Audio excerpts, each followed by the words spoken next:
40. Elias. Minha adaga corta através da armadura de couro de Ellen, e parte de mim grita: Elias, o que você fez? O que você fez? Então a lâmina se despedaça, e enquanto ainda a estou encarando, sem acreditar no que vejo, uma mão poderosa agarra meu ombro e me tira de cima de Ellen. Aspirante Áquila, a voz de Caim é fria ao abrir a pele de mim da túnica. Ao abrir a parte de cima da túnica de Ellen. Reluzindo por baixo está a camisa forjada pelos adivinhos que ela ganhou na eliminatória da astúcia. Só que, assim como a máscara, ela não se separa mais dela. Está fundida a Ellen como uma segunda pele. A prova de golpes de cimitarra. Você não se lembra das regras da eliminatória? É proibido o uso de armaduras de batalha. Você está desclassificada. Minha ira de batalha desaparece, deixando-me com a sensação de que minhas entranhas foram arrancadas. Eu sei que essa imagem me assombrará para sempre, olhando para baixo para o rosto congelado de Ellen, a chuva gelada e espessa à nossa volta, o vento sibilante que não consegue abafar o ruído da morte. Você quase a matou, Elias. Você quase matou sua melhor amiga. Ellen não fala. Ela me encara e coloca a mão no coração, como se ainda sentisse aquela adaga descendo. Ela não pensou em tirar a proteção.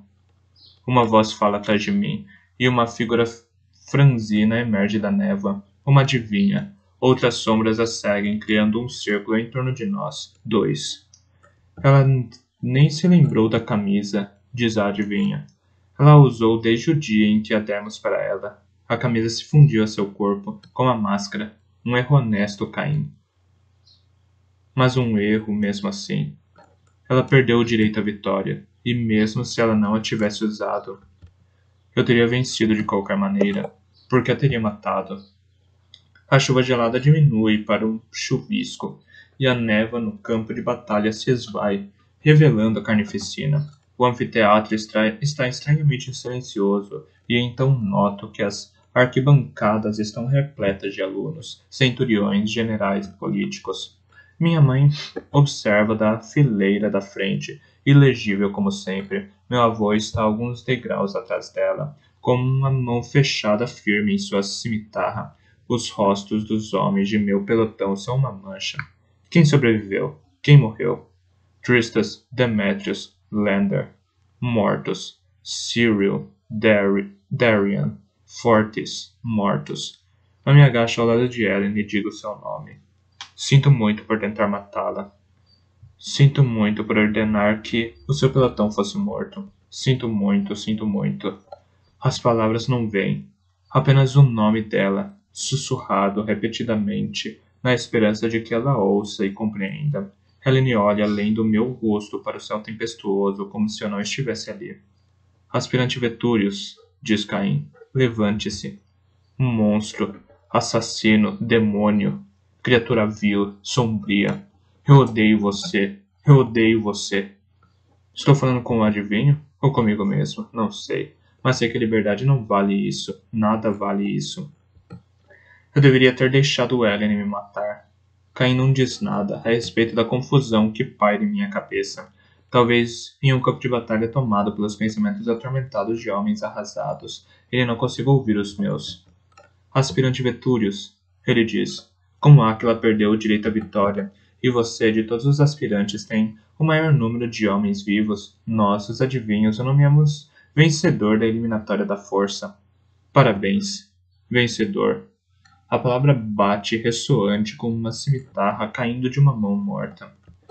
12 homens do meu pelotão sobreviveram. Os outros 18 estão na sala dos fundos da enfermaria, frios debaixo de lençóis brancos e finos. O pelotão de Ellen teve um destino pior ainda, com apenas 10 sobreviventes. Mais cedo, Marcos e Zack se enfrentaram, mas ninguém parece saber muito a respeito dessa batalha. Os homens dos pelotões sabiam quem seria o seu inimigo.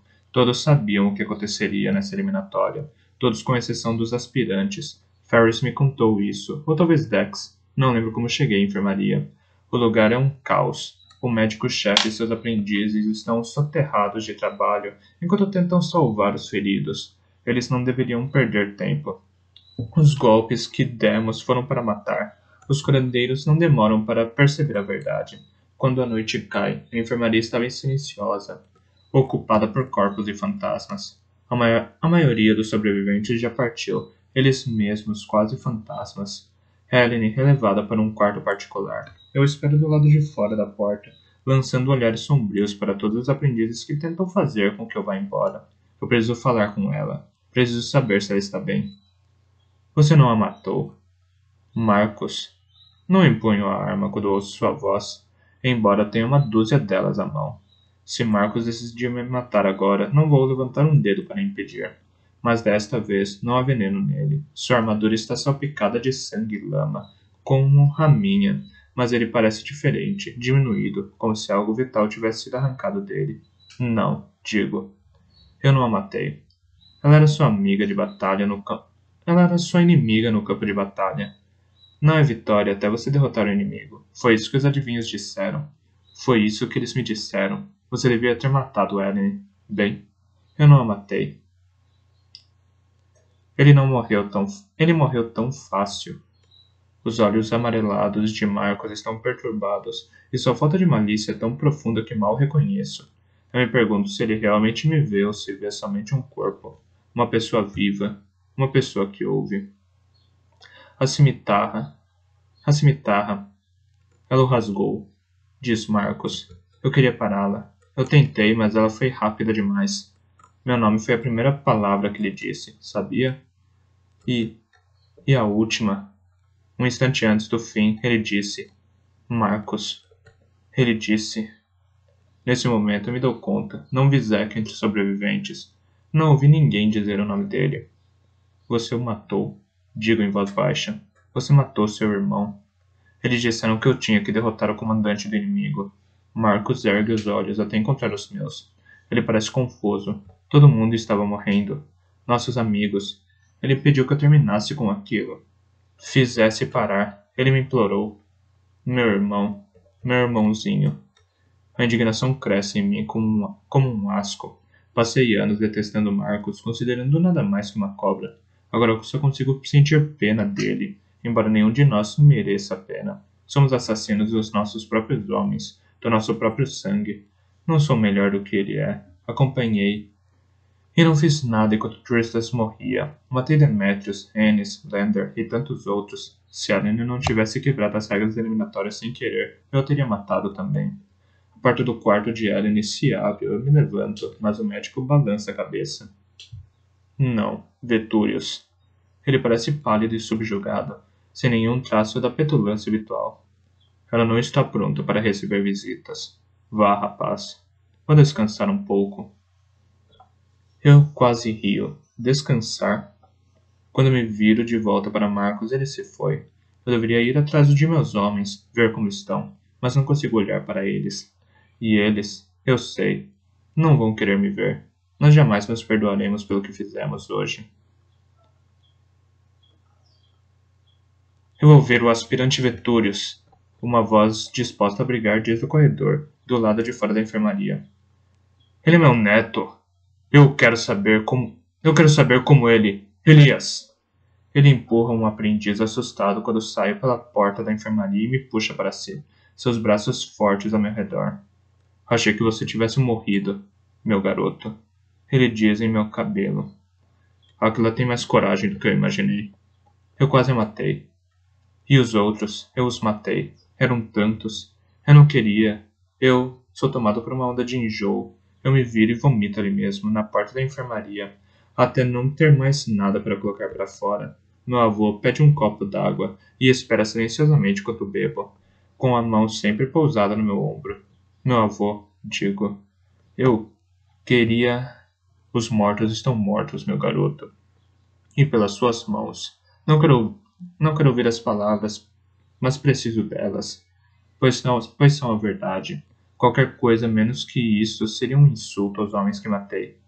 Não importa o quanto você queira que fosse diferente, nada vai mudar isso.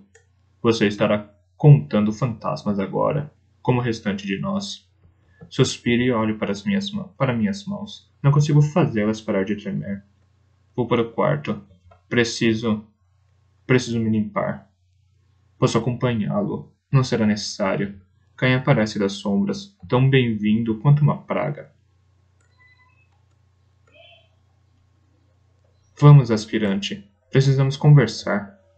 Sigo o adivinho com passos pesados. O que eu faço? O que eu digo para uma criatura que não dá a menor importância para a lealdade, a amizade ou a vida? Acho difícil acreditar, digo em voz baixa, que vocês não soubessem que Ellen estava usando uma armadura à prova de cimitarras. É claro que sabíamos. Por que você acha que a demos para ela? As eliminatórias não dizem respeito sempre à ação, às vezes dizem respeito à intenção. Você não deveria matar a aspirante Áquila. Nós só queríamos saber se seria capaz. Ele olha de relance para minha mão, que eu não tinha nem percebido que estava se aproximando da cimitarra. Eu já lhe disse isso antes, aspirante. Não podemos morrer. Além disso, você já não matou o suficiente? Zack e Marcos. Mal consigo falar. Você o fez matar o próprio irmão. Ah, Zacarias. Uma expressão de tristeza passa ligeiramente pelo rosto de Caim, me deixando mais enfurecido ainda. Zacarias era diferente, Elias. Zacarias tinha de morrer. Vocês podiam ter escolhido qualquer coisa para combatermos. Não olho para ele. Não quero vomitar de novo. Efforts ou almas penadas, bárbaros, mas fizeram com que lutássemos entre nós. Por quê? Não tínhamos escolha, aspirante Vetúrios. Não tinham escolha. Uma ira terrível me consome, virulenta como uma doença. Embora ele esteja certo, embora eu já tenha matado o suficiente, neste momento tudo o que quero é atravessar minha cimitarra no coração negro de Caim. Vocês criaram essas eliminatórias. É claro que tinham escolhas. É claro que tinham escolha. Os olhos de Caim brilham. Não fale de coisas que você não entende, criança. O que fazemos, fazemos por razões que estão além da sua compreensão. Vocês me fazem matar meus amigos. Eu quase matei Ellen e Marcos. Ele matou o próprio irmão gêmeo, por sua causa. Você vai fazer coisas muito piores antes que isso termine. Piores? Até onde posso ir? O que vamos ter de fazer na quarta eliminatória? Assassinar crianças? Não estou falando das eliminatórias, diz Caim. Estou falando da guerra. Para no meio do caminho. Que guerra? A guerra que assombra nossos sonhos. Caim continua caminhando, gesticulando para que eu siga. Sombras se reúnem em Elias, e sua reunião não pode ser interrompida. As trevas crescem no coração do Império e crescerão ainda mais até cobrir esta terra. A guerra virá, e ela tem de vir, pois um grande erro precisa ser corrigido. Um erro que se torna maior a cada vida destruída. A guerra é a única saída, e você precisa estar pronto. Enigmas, sempre enigmas como os adivinhos. Um erro, digo entre dentes. Que erro? Quando? Como uma guerra pode corrigir um erro? Um dia, Elias Vetúrios, esses mistérios vão se esclarecer, mas não hoje. Ele diminui o passo. Quando entramos na caserna, todas as portas estão fechadas. Não ouço palavrões, nenhum choro, nenhum ronco, nada. Onde estão meus homens? Eles estão dormindo, diz Caim. Esta noite, eles não sonharão. Seu sono não será assombrado pelos mortos, uma recompensa pelo seu valor. Um gesto reles. Eles ainda têm amanhã à noite para acordar gritando, e todas as noites depois disso. Você não perguntou. Um gesto deles. Eles ainda têm amanhã à noite para acordar gritando, e todas as noites depois disso. Você não perguntou sobre seu prêmio, diz Caim. Por vencer a eliminatória, não quero prêmio. Não por isso. Mesmo assim, diz o adivinho. Quando chegamos ao meu quarto, você o terá. Sua porta será selada até o amanhecer. Ninguém virá incomodá-lo. Ninguém vai incomodá-lo, nem mesmo o comandante. Ele sai em silêncio pelas portas da caserna, e eu o observo ir embora, perguntando-me desconfortavelmente sobre sua conversa de guerra, sombras e trevas. Estou exausto demais para pensar muito tempo sobre isso. Meu corpo inteiro dói. Só quero dormir e esquecer o que aconteceu, mesmo que seja por algumas horas. Afasto as perguntas da cabeça, abro a porta e entro em meus aposentos. 41. Laia. Quando a porta da cela se abre, eu me lanço na direção do ruído, determinado a fugir pelo corredor. Mas o frio no quarto penetrou em meus ossos. Meus membros estão pesados demais e uma mão me pega facilmente pela cintura. A porta foi selada por um adivinho. A mão me solta. Você vai se machucar. A minha venda é tirada e um máscara está de pé à minha frente. Eu o reconheço instantaneamente. Vetúrios. Seus dedos roçam ligeiramente meus punhos e pescoço, enquanto ele desamarra minhas mãos e tira minha mordaça. Por um segundo fico estupefata. Ele salvou minha vida todas essas vezes para me interrogar agora? Percebo que uma parte ingênua de mim esperava que ele fosse melhor que isso. Não que fosse bom necessariamente, apenas não diabólico. Você sabia disso, Laia. Uma voz ralha comigo. Você sabia que ele estava jogando sujo. Vittorius massageia o pescoço desajeitadamente, então noto que sua armadura de couro está coberta de sangue e lama. Ele tem machucados e cortes por todo o corpo, e seu uniforme é um amontoado de farrapos sujos. Ele me olha de cima, e seus olhos brilham com um ódio intenso. Por um instante, antes de esfriarem e se transformarem em algo mais. Choque? Tristeza?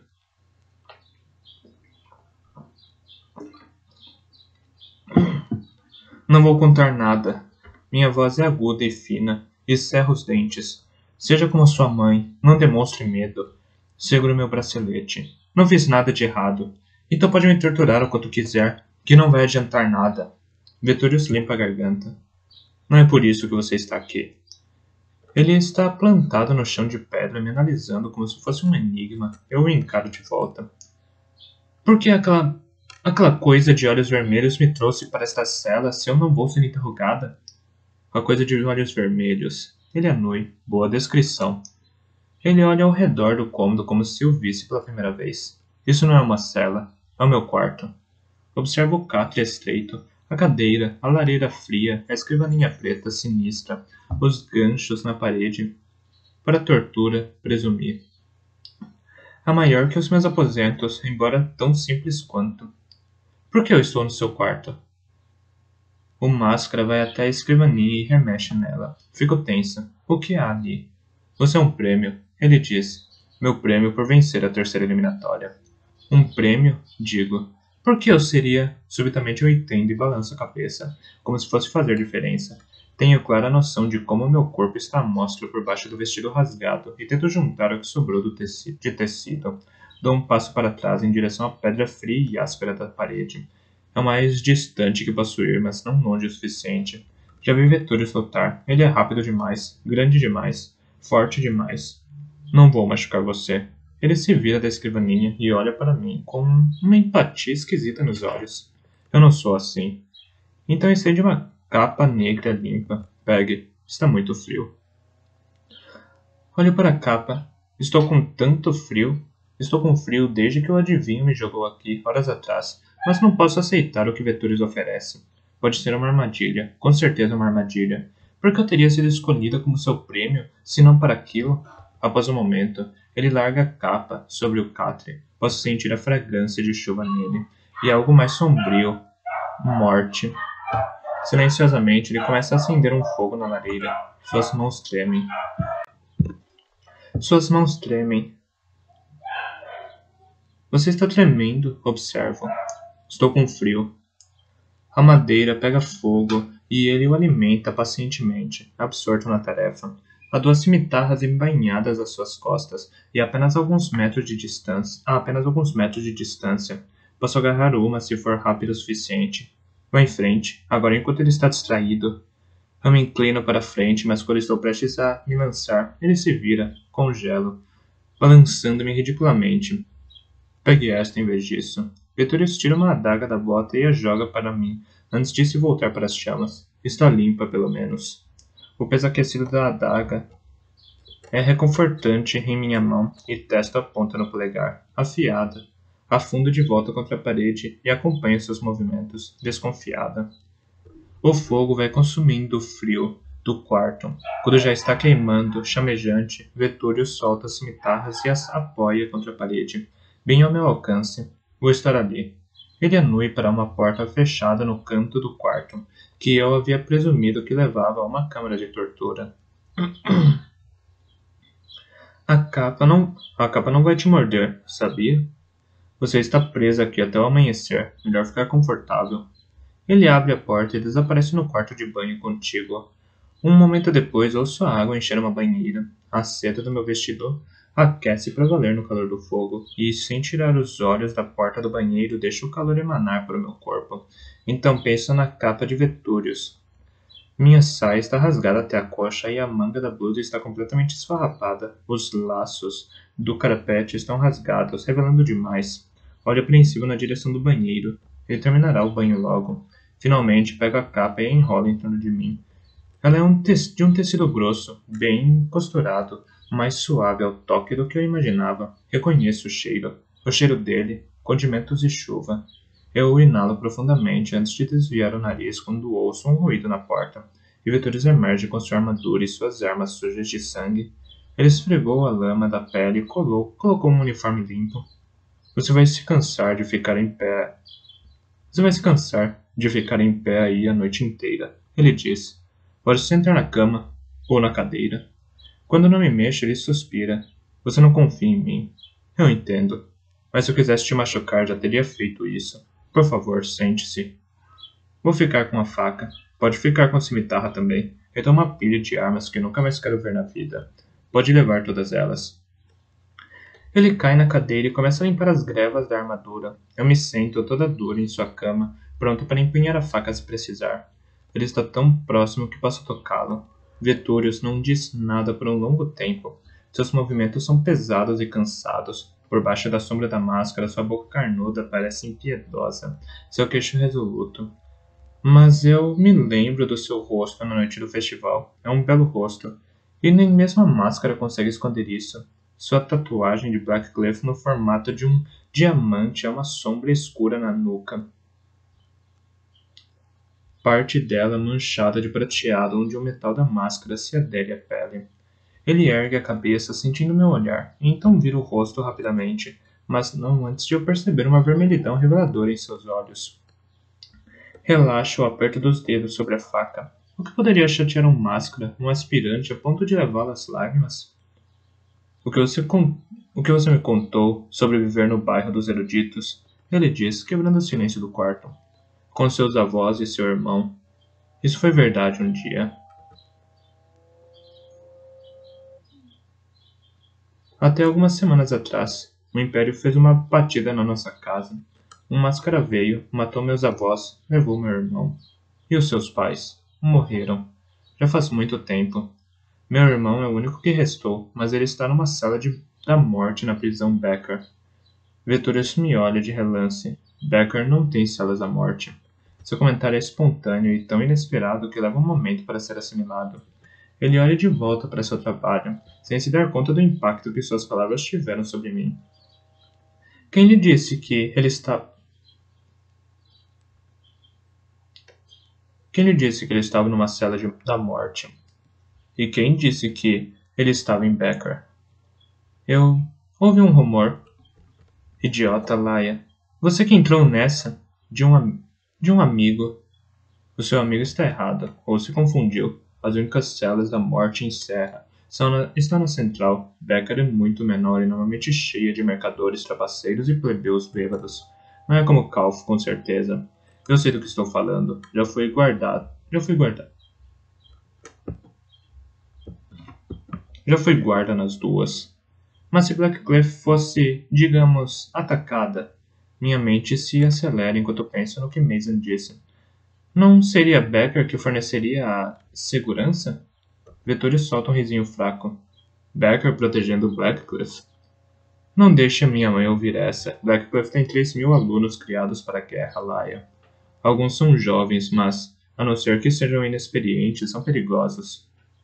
A academia não precisa de reforço, muito menos de um bando de soldados auxiliares e entediados que passam o dia recebendo subornos e fazendo corrida de baratas. Será possível que não entendi Mason direito? Não. Ele disse que Darren estava nas celas da morte em Becker, que a prisão fornecia reforço de segurança para Blackcliff, e Vetúrios acabou de negar tudo isso. A informação de Mason é falsa, ou ele está mentindo para mim? Uma vez eu lhe dei o benefício da dúvida, mas a suspeita da cozinheira, de Cannon e as minhas próprias pesam e muito sobre mim. Por que Mason mentiria? Onde está Darren realmente? Ele está sequer vivo? Ele está vivo, tem de estar. Eu saberia se ele estivesse morto. Sentiria. Eu chateei você. Diz Veturius. Desculpe. Mas se o seu irmão estiver em Becker, ele vai sair logo. Ninguém fica lá mais do que algumas semanas. É claro. Limpa a garganta e tenta eliminar a expressão de confusão no rosto. Máscaras conseguem farejar a mentira. Eles podem sentir se estão sendo enganados. Preciso agir da maneira mais normal possível. Foi apenas um boato. Eu me lanço um olhar rápido e prendo a respiração, pensando que ele está prestes a me questionar mais, mas ele apenas anui e ergue suas grevas de couro, agora limpas, para a luz do fogo, antes de pendurá-la nos ganchos embutidos na parede. Então, é para isso que servem os ganchos? Será possível que o Veturius não vai me machucar? Ele me salvou da morte tantas vezes. Por que faria isso se quisesse ser violento comigo? Por que você me ajudou? Falo sem pensar. Lá nas dunas, depois que a comandante me marcou, e no Festival da Lua, e quando Marcos me atacou, todas essas vezes você podia ter simplesmente ido embora. Por que não fez isso? Ele ergueu o olhar, pensativo. Da primeira vez, eu me senti mal. Deixei Marcos machucar você no dia em que eu a conheci. Fora do gabinete da comandante. Eu queria me redimir por isso. Faço um pequeno ruído de surpresa. Eu nem cheguei a pensar que ele havia me notado naquele dia.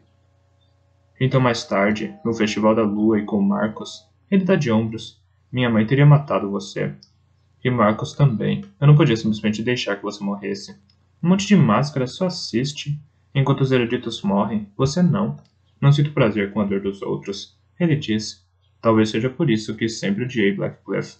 Eu ia desertar, sabia? Seu sorriso é afiado como uma cimitarra e tão sem alegria quanto. Eu tinha tudo planejado. Cavei um caminho da lareira. Ele aponta para a entrada do túnel do braço oeste, a única saída secreta em toda Blackcliff. Então tracei meu caminho para fora daqui. Eu ia usar túneis que o Império acredita terem desabado ou estarem alagados. Roubei comida, roupas, provisões. Reuni toda a minha herança para comprar o que fosse preciso na fuga. Eu planejava escapar pelas terras tribais e pegar um barco para o sul, em Sad. Eu ia ficar livre da comandante de Blackcliff, do Império. Que idiota! Como se eu pudesse me livrar deste lugar um dia. Quase paro de respirar enquanto assimilo essas palavras. A única saída secreta em toda Blackcliff. Elias Veturius acabou de me dar a liberdade de Darren. Isto é, se Mason estiver falando a verdade. Não tenho mais tanta certeza. Quero rir do absurdo de tudo isso. Veturius me dando a chave para a liberdade do meu irmão, bem quando me dou conta de que essa informação pode não significar nada. Estou calado há muito tempo. Diga algo. Achei que ser escolhido para Blackcliff era uma honra. Não para mim. Ele diz. Vir para Blackcliff não foi uma escolha. Os adivinhos me trouxeram para cá quando eu tinha 6 anos. Ele pega sua cimitarra e a limpa devagar. Reconheço os entalhes intrincados. É uma espada pelo-humana. Naquela época, eu vivia com as tribos. Não conhecia minha mãe. E nunca tinha ouvido o nome Veturius. Mas como Veturius criança? Nunca tinha pensado nisso. Nunca tinha me perguntado se ele conhecia o próprio pai, ou se a comandante o criara e o amara. Eu nunca havia me perguntado, porque ele jamais passara de um máscara. Seu filho bastardo, diz Veturius, o único erro que Carys Veturia cometeu na vida. Ela me pariu e me abandonou no deserto tribal. Era onde ela estava servindo. Teria sido o meu fim, mas um bando de batedores tribais passou por ali. Os tribais acreditam que garotinhos trazem boa sorte, mesmo os abandonados. A tribo Safe me adotou e me criou como se eu fosse um deles. Eles me ensinaram sua língua e suas histórias, me vestiram com suas roupas. Chegaram até me dar um nome. Elias. Meu avô o mudou quando vim para Blackcliff. O transformou em algo mais apropriado para o filho da James Veturia. A tensão entre Veturius e sua mãe fica subitamente clara. A mulher jamais o quis. Sua crueldade me deixa pasmo. Eu ajudei vovô a trazer dezenas de recém-nascidos ao mundo. Que tipo de pessoa abandonaria algo tão pequeno, tão precioso, para morrer de calor e fome? A mesma pessoa que entalha um K em uma garota por abrir uma carta. A mesma que arrancou o olho de uma criança de 5 anos com um atiçador de brasas.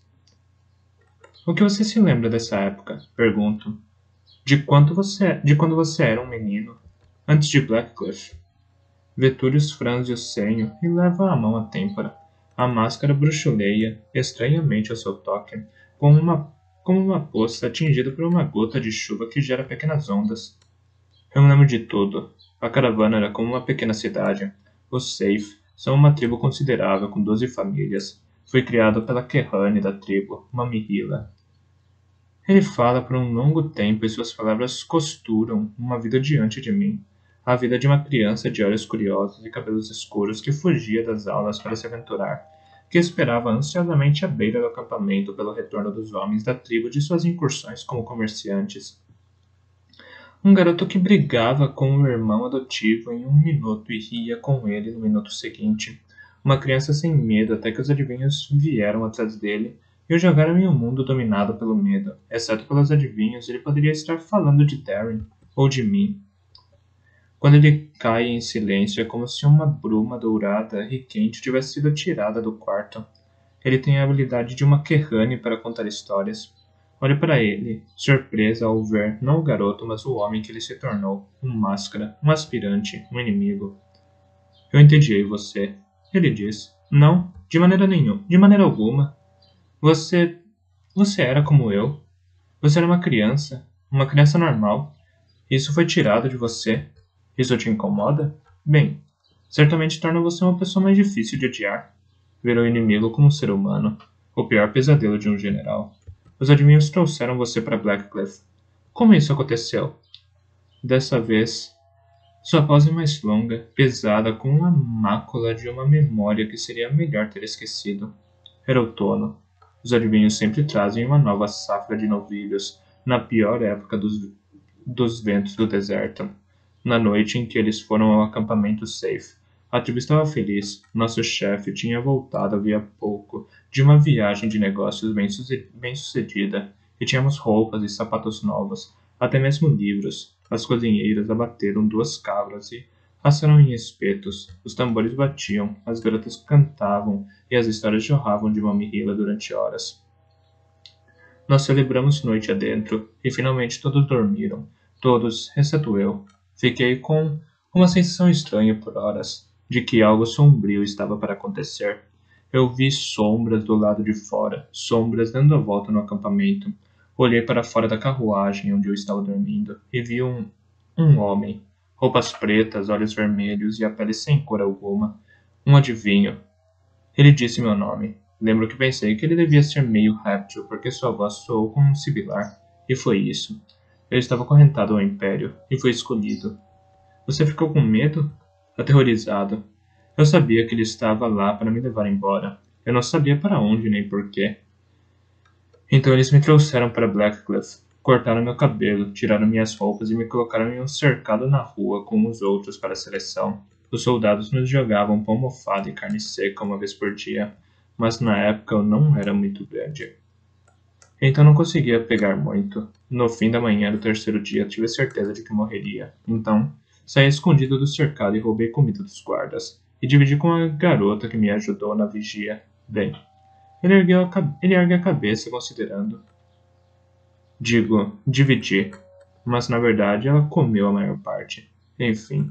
Após 7 dias, os adivinhos abriram o cercado e aqueles que ainda estavam vivos foram informados de que, se lutássemos duro, seríamos os guardiões do Império, e se não fizéssemos isso, estaríamos mortos. Consigo até ver os corpos pequenos daqueles deixados para trás, o medo nos olhos dos que sobreviveram, Vetúrius ainda menino, com medo e faminto, determinado a não morrer. Você sobreviveu, mas gostaria de não ter sobrevivido. Se você visse a terceira eliminatória, se soubesse o que eu fiz. Ele ilustra várias vezes o mesmo ponto em uma de suas cimitarras. O que aconteceu? Pergunto delicadamente. Ele fica em silêncio por tanto tempo que acho que o deixei bravo, que ultrapassei os limites. Então ele me conta. Faz pausas frequentemente e sua voz vai de um tom ao quebrado a outro, monótono. Ele continua trabalhando em sua cimitarra, polindo-a, então a afiando com uma pedra de molar até fazê-la reluzir. Quando Veturius termina de falar, pendura a cimitarra na parede. Os riscos, descendo por sua máscara, refletem a luz do fogo. E então compreendo porque ele estava tremendo quando entrou no quarto, porque seus olhos parecem tão assombrados. Então você vê, ele disse. Eu sou igual ao Máscara que matou seus avós. Sou exatamente igual ao Marcos. Na verdade, até pior, porque esses homens consideram que é seu dever matar. Eu sei que não é assim, e mesmo assim matei. Os adivinhos não lhe deram opção, você não conseguia encontrar Áquila para terminar a eliminatória. E se não tivesse lutado, você teria morrido. Então eu deveria ter morrido. Minha avó sempre dizia que enquanto há vida há esperança. Se você se recusasse a dar a ordem, seus homens estariam mortos agora, fosse pelas mãos dos adivinhos ou pelas espadas do pilotão de Áquila. Não se esqueça disso. Ela escolheu a vida para si mesma e para os homens dela. De qualquer maneira, você teria se culpado. De qualquer maneira, pessoas de quem você gosta teriam sofrido. Não importa. Importa sim. É claro que importa. Porque você não é mau. Isso é uma revelação tão perturbadora que quero muito que ele a perceba também. Você não é como os outros. Você matou para salvar. Você coloca os outros em primeiro lugar. Não é como eu. Não consigo reunir coragem para olhar para Veturius. Quando a máscara veio, eu corri. As palavras jorram de minha boca, como um rio caudaloso, que represei por tempo demais. Meus avós morreram. O máscara pegou Darren, meu irmão. Darren me disse para correr, embora ele precisasse de mim. Eu devia tê-lo ajudado, mas não consegui. Enterro os punhos na coxa. Eu não a ajudei.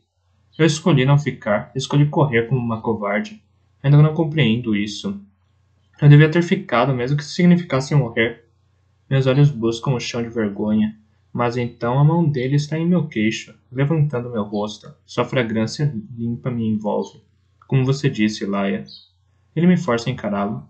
Há esperança na vida. Se você não tivesse corrido, estaria morta, e Derry também. Ele me solta e se encosta. Máscaras não gostam de rebeldia. Ele teria feito você pagar por isso. Não importa. Veturius abre aquele sorriso afiado como uma faca. Olhe só para nós dois, ele disse. Uma escrava erudita e um máscara, cada um tentando persuadir o outro de que ele não é uma má pessoa. Os adivinhos têm senso de humor, não têm?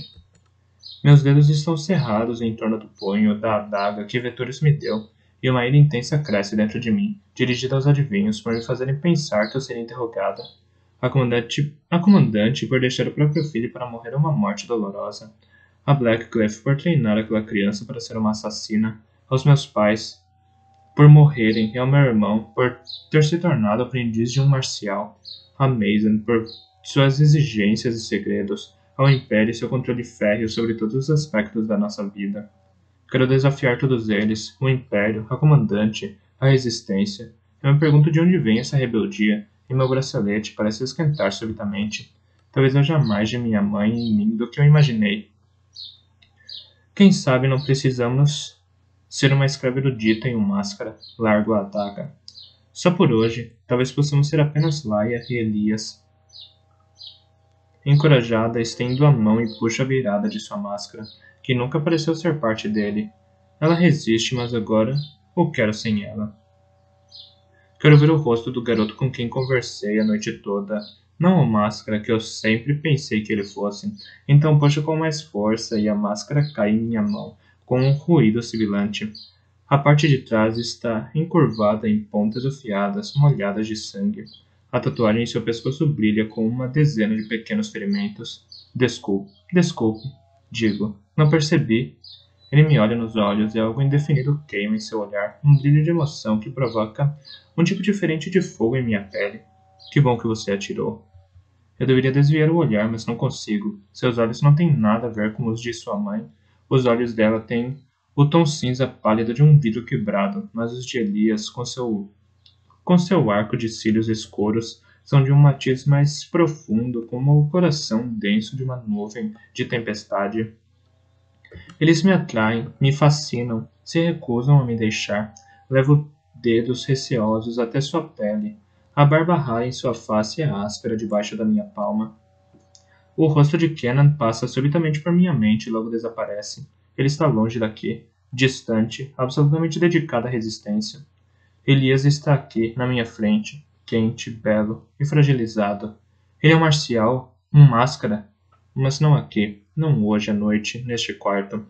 Aqui, agora, ele é apenas Elias, e eu sou apenas Laia, e estamos nós dois nos afogando, nos afogando. Laia. Há um apelo em sua voz, em seus olhos. O que quer dizer? Ele quer que eu me afaste ou me aproxime? Eu me inclino em sua direção e o rosto de Vettori se abaixa no mesmo momento. Seus lábios são macios, mais do que eu poderia imaginar, mas há um desespero intenso por trás deles, uma necessidade. Um beijo fala, implora. Deixe-me esquecer. Deixe, deixe-me esquecer, esquecer, esquecer. A capa que visto desliza e nossos corpos se tocam. Ele me puxa para si, suas mãos correndo por minhas costas, segurando minhas coxas, me trazendo cada vez mais perto. Eu me arqueio em direção a ele, me deleitando em sua força, em seu fogo, a alquimia entre nós se insinuando, queimando e se fundindo até parecer ouro. Então ele se afasta e se levanta, as mãos estendidas à minha frente. Desculpe, ele diz. Desculpe. Não era minha intenção. Eu sou um máscara e você é uma escrava. Eu não devia. Está tudo bem. Meus olhos queimam. Foi eu quem começou isso. Olhamos um para o outro e ele parece tão confuso, tão bravo consigo mesmo que eu sorrio. Tristeza, constrangimento e desejo me perpassando. Ele pega a capa no chão e a estende para mim, desviando o olhar. Você não vai sentar? Pergunto hesitantemente, cobrindo-me mais uma vez. Amanhã eu serei uma escrava e você será um máscara e poderemos nos odiar, como é esperado de nós. Mas por enquanto... Ele se senta ao meu lado, mantendo uma distância segura entre nós. Aquela alquimia perdura, chama, queima, mas seu queixo está tenso, as mãos fechadas em punhos, juntas como se cada uma segurasse uma corda salva-vidas para a outra. Relutantemente eu me afasto um pouco mais. Me fale mais de você. Digo, como era ser um 5? Você ficou feliz por sair de Blackcliff? Ele relaxa um pouco, e eu o induzo a me contar suas lembranças, como o vovô costumava fazer com seus pacientes assustados. A noite passa, repleta de suas histórias de Blackcliff e das tribos, e de meus relatos sobre pacientes e sobre o bairro. Não falamos mais sobre a batida ou as eliminatórias, não falamos mais do beijo das fagulhas que ainda dançam entre nós. Antes que eu perceba, o céu começa a clarear. Amanheceu, ele disse. Hora de começar a nos odiar de novo. Ele coloca a máscara e seu rosto fica imóvel enquanto ela se crava nele. Em seguida, me ajuda a levantar. Olho para nossas mãos, para os meus dedos magros entrelaçados aos seus, muito maiores, para os músculos de veias saltadas em seus antebraços, os ossos frágeis do meu punho, o calor da nossa pele se encontrando. Parece de certa maneira significativo. Minha mão na sua, olho para o seu rosto, surpresa ao perceber quão próximo ele está do meu, com o fogo que há em seu olhar, com a vida, e meu pulso se acelera, mas aí ele larga minha mão e dá um passo para trás. Ofereço sua capa de volta, assim como a adaga, mas ele balança a cabeça. Fico com elas. Você ainda vai precisar voltar passando pela academia e... Seus olhos repousam em meu vestido rasgado, em minha pele nua, e ele os volta para cima rapidamente. Fica com a faca também. Uma garota erudita deve sempre carregar uma arma, não importa o que digam as regras. Ele pega uma cinta de couro na escrivaninha. Cinta para a coxa, para deixar sua faca segura e escondida. Eu o encaro com novos olhos, finalmente o vendo pelo que ele é. Se você pudesse ser quem é aqui, coloco a palma da mão sobre seu coração. Em vez de quem eles o obrigam a ser, você seria um grande imperador. Sinto sua pulsação em meus dedos. Mas eles não deixariam, não é? Eles não deixariam você ter compaixão ou bondade. Eles não deixariam você manter a sua alma. Minha alma se foi. Ele desvia o olhar. Eu a matei naquele campo de batalha ontem. Penso em espírito humano, então. No que ele me disse da última vez em que eu vi. Existem dois tipos de culpa. Digo em voz alta. Digo em voz baixa. aquele que é um fardo e aquele que lhe dá um propósito. Deixe que a culpa seja seu combustível, deixe que ela te lembre de quem você quer ser. Trace uma linha em sua mente e nunca mais a ultrapasse. Você tem uma alma. Ela foi ferida, mas está aí.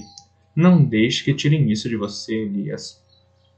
Os olhos dele cruzam com os meus quando eu digo seu nome, e estendo a mão para tocar sua máscara. Ela é suave e quente, como uma pedra polida pela água e aquecida ao sol.